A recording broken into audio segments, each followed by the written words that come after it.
Imagine standing on a dusty battlefield where the sun is burning through the sky, the air is thick with tension, and tens of thousands of heavily armed warriors are staring each other down, waiting for the moment that will decide not just their lives, but the future of an entire empire.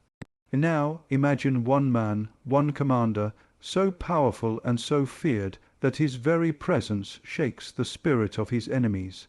A man whose name alone has echoed through history, Julius Caesar. And on this one fateful day, at a place few remember by name, Munda, he unleashed a level of destruction that left 70,000 men dead in a single, brutal, world-changing clash. Today I'm taking you right into that moment, not as a student of history, but as a witness, as if you were standing right there beside him. Before we dive into the chaos of Munda, let's rewind for a moment, because the story of how Caesar came to fight this brutal battle is almost as dramatic as the battle itself. Caesar wasn't just fighting enemies, he was fighting former allies, old political rivals, and a system that had tried to stop him again and again. Rome wasn't just a city back then, it was the heart of a world empire fueled by power, betrayal, ambition, and blood.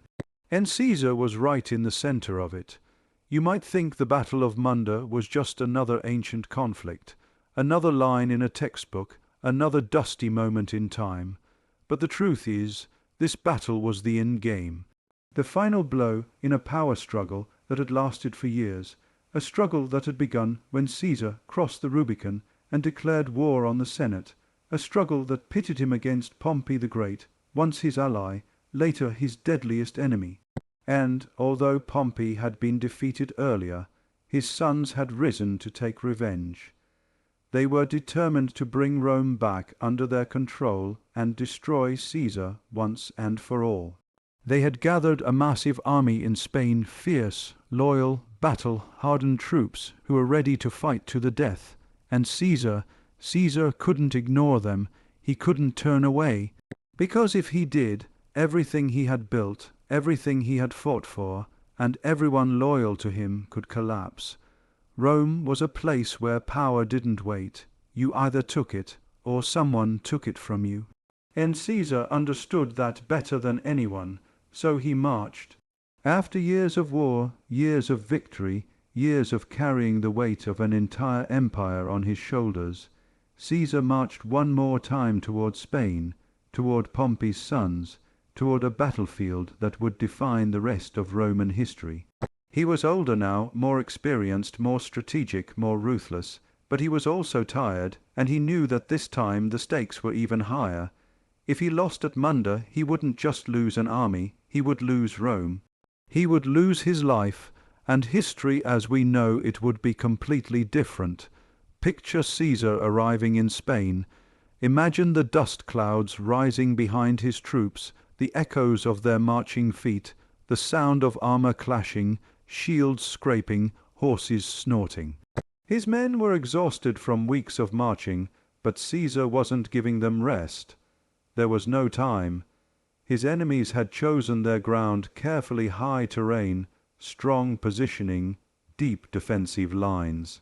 They were ready for him, they wanted him to come, they wanted the final fight, and Caesar wasn't the kind of man to back away from a challenge. The field at Munda looked deceptively simple, open terrain surrounded by small hills. But every commander knew the danger. Whoever controlled the high ground controlled the battle. Caesar's enemies, led by Gnaeus Pompey, son of Pompey the Great, held the advantage. They had more troops, more cavalry, and the better position.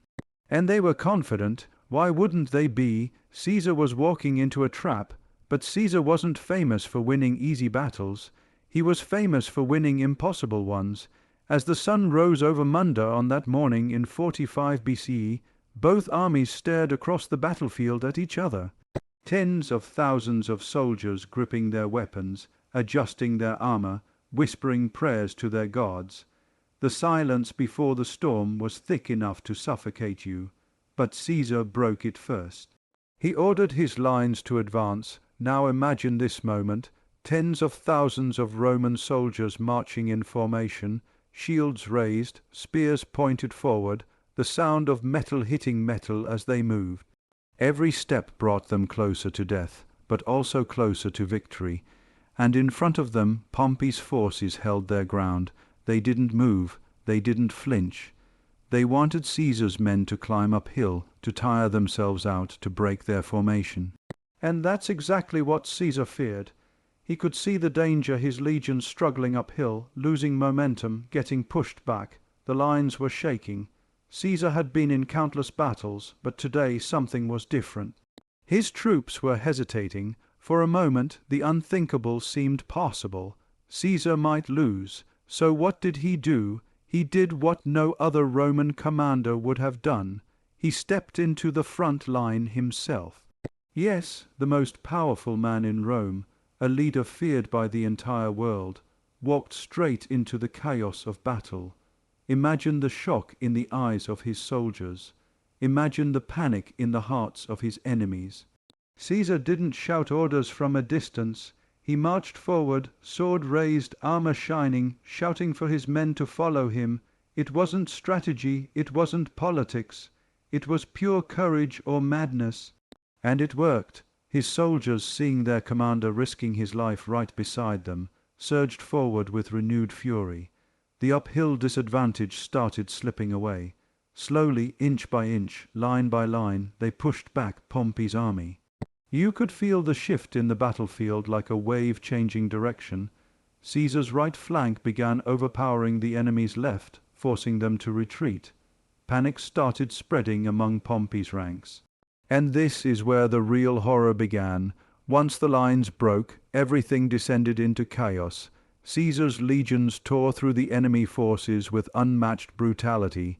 Shields were smashed, spears splintered, swords slashed through armor and bone. Men screamed, horses collapsed.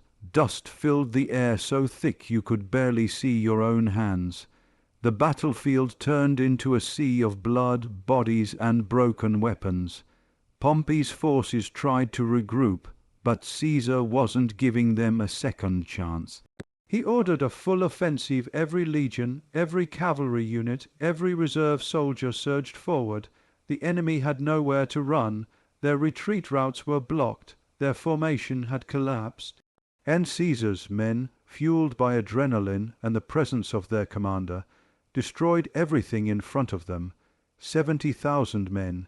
Let that number sink in. 70,000 trained soldiers, many of them veterans, cut down in one single day. Not by disease, not by famine, not by accident, but by the sheer force of Caesar's determination. Some tried to flee, some begged for mercy, some continued fighting even as their comrades fell around them.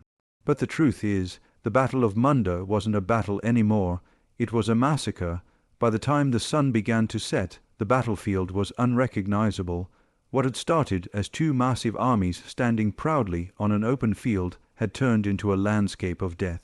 Bodies everywhere, weapons scattered, horses lying still, blood soaking into the dirt, and at the center of it all stood Caesar victorious, exhausted, and changed forever. But here's what makes this battle even more incredible. Despite winning, Caesar barely survived. His own men later said it was the closest they had ever seen him come to death. One small mistake, one unlucky strike, one moment of hesitation, and history would have taken a completely different direction. There would be no Caesar as dictator, no reforms, no assassination in the Senate, no Roman Empire as we know it. Munda was the battle that secured Caesar's power. It was the battle that ended the last real resistance against him. It was the battle that forced Rome to accept that Caesar was now unstoppable. But it was also the battle that left Caesar with a warning that his enemies would never truly disappear. After Munda, Caesar returned to Rome as the undisputed ruler of the Roman world. The crowds cheered, the Senate bowed, the people celebrated. They believed the civil war was finally over. They believed peace had come, but Caesar knew better. He knew that power came with a price. And he knew that even though he had destroyed 70,000 men in a single day, even though he had crushed the last resistance from Pompey's bloodline, even though he stood at the peak of his power, danger was still hiding in the shadows. You can almost imagine the silence in Rome as Caesar walked through the streets, triumph on the surface, tension underneath, because the same Rome that celebrated him would later turn against him. Some feared him, some hated him, some wanted him gone, and just a year later the same man who had survived the terrifying chaos of Munda would fall to the blades of senators in the heart of the city he had fought to control. But that's the tragic beauty of Caesar's story. The man who conquered the world, the man who destroyed 70,000 in a single day, the man who defied all odds, couldn't escape betrayal. Yet the Battle of Munda remains a symbol of his unmatched military genius. It shows us the sheer scale of ancient warfare, the brutal reality of power, and the unstoppable force of a man who refused to lose. It reminds us that history isn't shaped by peaceful moments, it's shaped by battles, decisions, sacrifices, and warriors who risk everything for victory. So next time you hear the name Julius Caesar, don't just think of the emperor, or the dictator, or the man who changed Rome forever. Think of Munda. Think of the dusty battlefield, the uphill struggle, the clashing of steel, the roar of soldiers, the cries of the dying, the determination of a leader who refused to retreat, and the terrifying day when 70,000 lives vanished under the shadow of Caesar's ambition. Because in that single day, in that single battle, the future of Rome was written, and it was written in blood. After the battle, as the dust settled and the sun dipped low over the hills, the survivors were left to confront a horror unlike anything they had ever imagined. The ground was littered with the fallen men, horses, banners, weapons, and amidst all that carnage, the scale of what had happened began to sink in. 70,000 men, wiped out in a single day. Families left without fathers and sons, villages torn apart, armies that had taken years to train, to mould, to inspire gone in mere hours, and all of it because one man had decided that nothing would stop him from achieving his destiny. Caesar, walking through the battlefield, would have seen this firsthand. Unlike many leaders who command from a distance, Caesar moved among his men. He inspected the lines, checked the wounded, reassured the frightened, and reminded everyone why they were there. Leadership wasn't just about giving orders for Caesar, it was about presence. It was about showing that he shared the risks, that he was part of the struggle, that he was human, yet above all unstoppable. This combination of fear, respect, and admiration was what made his army so loyal, so disciplined, and so deadly. But leadership on the battlefield is about more than courage and charisma. Strategy, timing, and understanding your enemy are crucial. Caesar had studied his opponents meticulously. He knew the terrain, the numbers, the weaknesses of Pompey's sons. He knew that a frontal assault would be costly, but he also understood that hesitation could be fatal. That's why he personally led the charge at critical moments, and why he exploited every gap, every hesitation, every misstep of the enemy. It was precision and ruthlessness combined with intuition, a dangerous combination that few commanders in history have mastered. Even his soldiers understood this. They fought not just because they were ordered to, but because they trusted Caesar implicitly. They knew that wherever he went, victory would follow. And in moments when the enemy tried to rally, when their lines wavered, when fear began to creep in, Caesar's presence alone was enough to turn despair into courage. Imagine being a soldier on that field, blood on your armor, sweat stinging your eyes, and suddenly seeing your commander cut through the chaos, unscathed, fearless, leading you forward. That vision would have felt like a divine force. It was more than inspiration, it was survival, but the psychological toll of the battle wasn't limited to Caesar's enemies. Even his own soldiers carried scars, both physical and mental. Many had fought in brutal campaigns across Gaul, Italy, and Spain. They were hardened men, but witnessing 70,000 deaths in a single day leaves a mark that nothing can erase. The screams of the dying, the smell of blood and smoke, The broken bodies, these are the things that shape warriors as much as victory does. And Caesar knew this. That's why he didn't just celebrate triumph. He honored the sacrifice, ensured the wounded were cared for, and reinforced the discipline that kept his army alive through such carnage. Meanwhile, Pompey's sons, Gnaeus and Sextus, faced the consequences of their gamble. They had believed that their superior numbers and strong defensive position would crush Caesar, but what they underestimated was the combination of experience, daring, and sheer force of will that Caesar embodied. Their army, despite being massive, couldn't maintain cohesion once panic set in. Once the initial line broke, there was no turning back. What could have been a controlled engagement became a slaughter. And yet, even in retreat, they were relentless. The Pompeian forces tried to regroup, tried to strike back, tried to salvage honor, but the day belonged entirely to Caesar. This victory at Munda wasn't just about survival or dominance on the battlefield. It was about sending a message. Rome had to understand that Caesar was unassailable. Anyone who dared challenge him would face the same devastation, and in the aftermath, as the Senate watched from afar and the citizens of Rome cheered, Caesar's reputation grew into something almost mythical. People whispered stories of the battle, how one man had led his legions to obliterate an army more numerous than his own, how he had faced death with unflinching courage, how his tactical genius turned what could have been disaster into one of the most decisive victories in Roman history. But beyond the glory, Munda was also a moment of reflection for Caesar. Even the most powerful leaders, even the most feared conquerors, must reconcile with the human cost of war. He had won, yes, but at what price? How many families mourned that day? How many lives had been extinguished? How many futures had been erased? In the quiet after the fighting, Caesar would have seen the faces of his soldiers, tired, battered, questioning, and perhaps haunted. Leadership in moments like these isn't about victory alone, it's about holding the weight of what victory demands. And Caesar carried that weight like few could. Strategically, Munda also had broader consequences.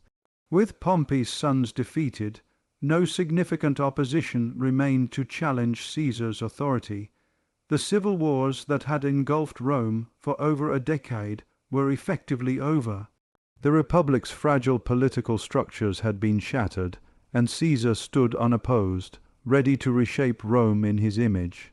The battle was the final step in a long journey of conquest, a journey defined by ambition, strategy, courage, and sometimes ruthless efficiency. Munda solidified his path to power and made the notion of Caesar as a central, defining figure in Roman history undeniable. Yet even with victory in hand, Caesar's life remained perilous. The same political forces that had driven him to war still lurked in the shadows. Senators, jealous rivals, and conspirators watched his every move. Munda showed Caesar's brilliance, but it also reminded the world that no victory is permanent, and no man, however great, is untouchable. And in a cruel twist of fate, it would be these very enemies, the conspirators in the Senate, who would strike him down just a year later, cutting short a life that had reshaped the ancient world. But in the moment at Munda, all that seemed far away. There was only the battlefield, the roar of men, the clash of steel, and the undeniable presence of Caesar, larger than life, shaping history with every decision, every charge, every sword stroke. That day, 70,000 men fell. That day, Caesar's destiny became irrevocable. That day, the Roman world witnessed a display of military genius and human audacity that would echo through the centuries, and what remains for us today. We look back at Munda not just as a historical event, but as a lens into the power of human ambition, the terror of warfare, and the extraordinary impact one individual can have on the course of history.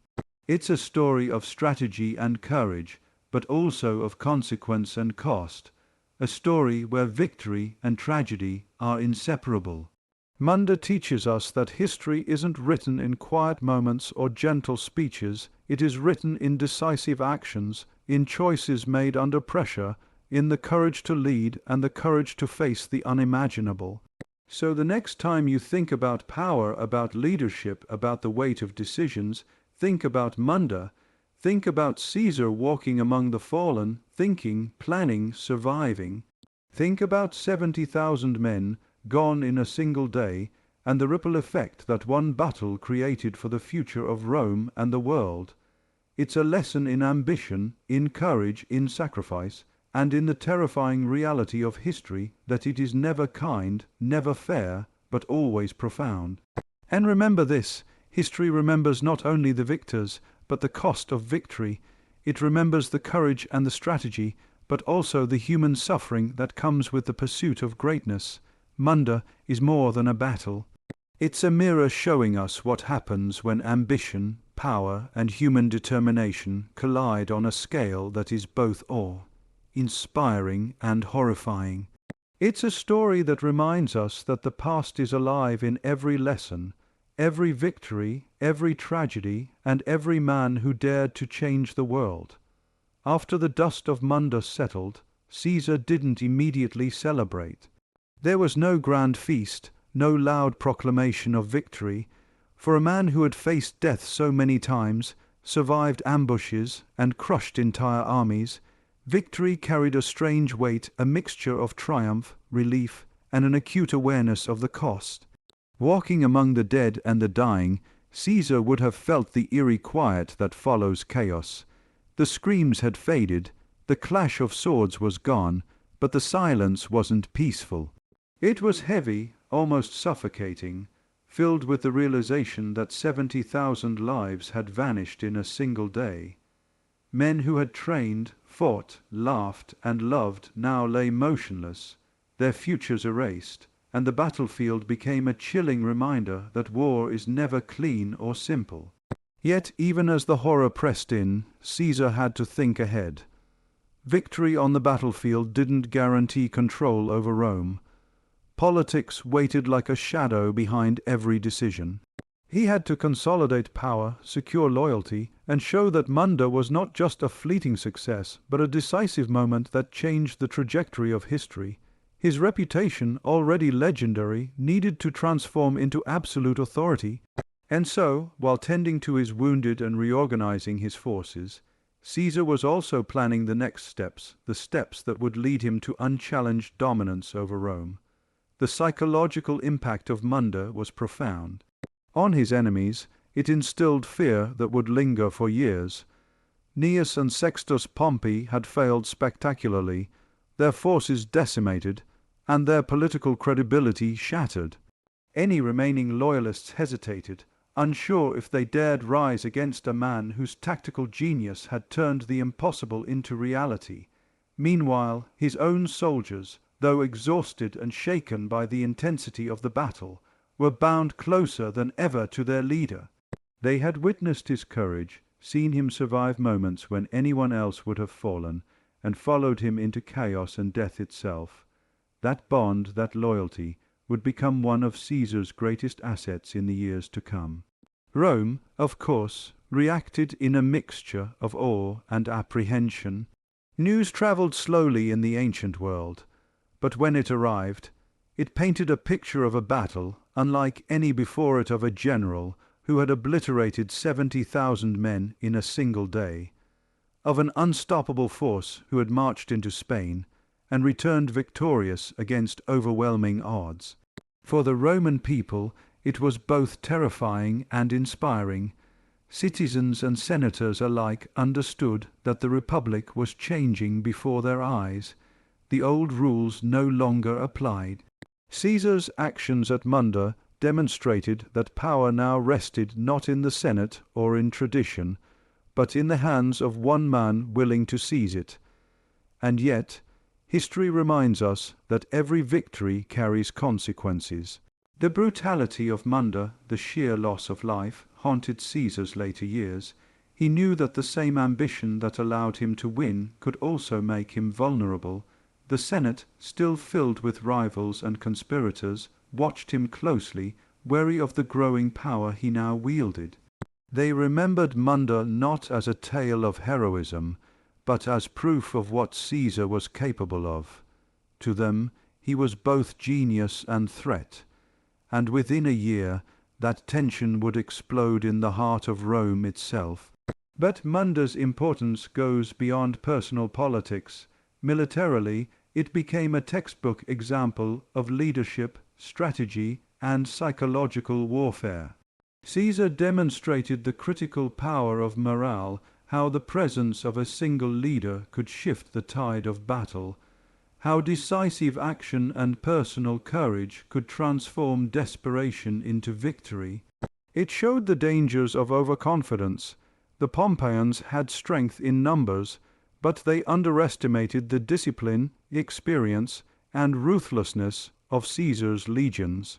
And it highlighted one of history's enduring truths, that one day, one battle, one decision can alter the course of empires forever.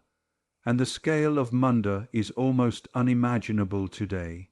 We often talk about battles in abstract numbers, but imagine 70,000 men trained, armored, armed, and ready to die for their cause, all wiped out in the space of a single day. Imagine the chaos of thousands of swords clashing simultaneously, the screams of men, the panic spreading like wildfire through lines of troops, the horses trampling the fallen, the mud and dust turning red with blood. Imagine the psychological pressure on every soldier, forced to fight uphill, to stand against despair, to witness comrades falling one after another. Munda wasn't just a battle, it was a crucible. It was an endurance test for human courage, resilience, and strategy, a day when ordinary men were pushed to their limits, and one extraordinary man shaped the outcome, and that's why history still remembers it. Not because Caesar was cruel, though he was undeniably ruthless, but because his actions at Munda exemplified the full spectrum of leadership under extreme circumstances. He combined strategy with instinct, psychology with tactics, personal courage with ruthless efficiency.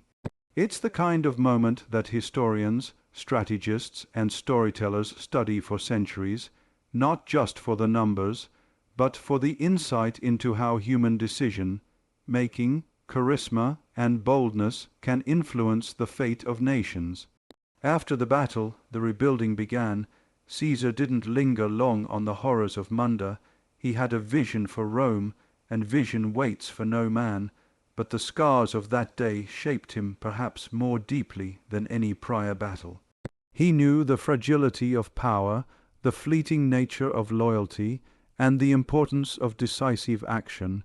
Munda had proven him capable of obliterating opposition, but it also reminded him of the fragility of life and the high stakes of ambition. It was a victory that confirmed his genius, but also foreshadowed the dangers that lay ahead. And so, as Caesar returned to Rome, the weight of Munda stayed with him. He was triumphant, yes, but cautious, aware that the very enemies he had defeated could inspire others to rise. He had won a war in a single day, but the war for Rome's soul, for its future, for its political stability, was far from over. Munda became a symbol not just of destruction, but of possibility. It showed that one man, guided by intelligence, courage, and ruthless calculation, could change the world, but it also reminded everyone that such power comes with constant peril. Today, when we look back at the Battle of Munda, it's easy to focus on the numbers, the strategies, or the bloodshed. But if we look closer, we see a story of humanity. We see men facing fear, leaders shaping destiny, and history being written not in speeches or decrees, but in actions, in choices, in the courage to confront chaos head-on. Munda isn't just a Roman battle. It's a lesson for every era about the cost of ambition, the price of victory, and the enduring impact of one extraordinary individual on the course of human events.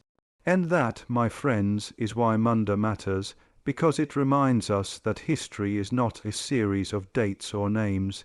It is lived in moments of decision, moments of courage, moments of unimaginable consequence. Julius Caesar didn't just fight a battle at Munda. He defined an era, reshaped a nation, and left a legacy that still echoes today. 70,000 men fell that day, but the story of Caesar's triumph continues to inspire, warn, and captivate us.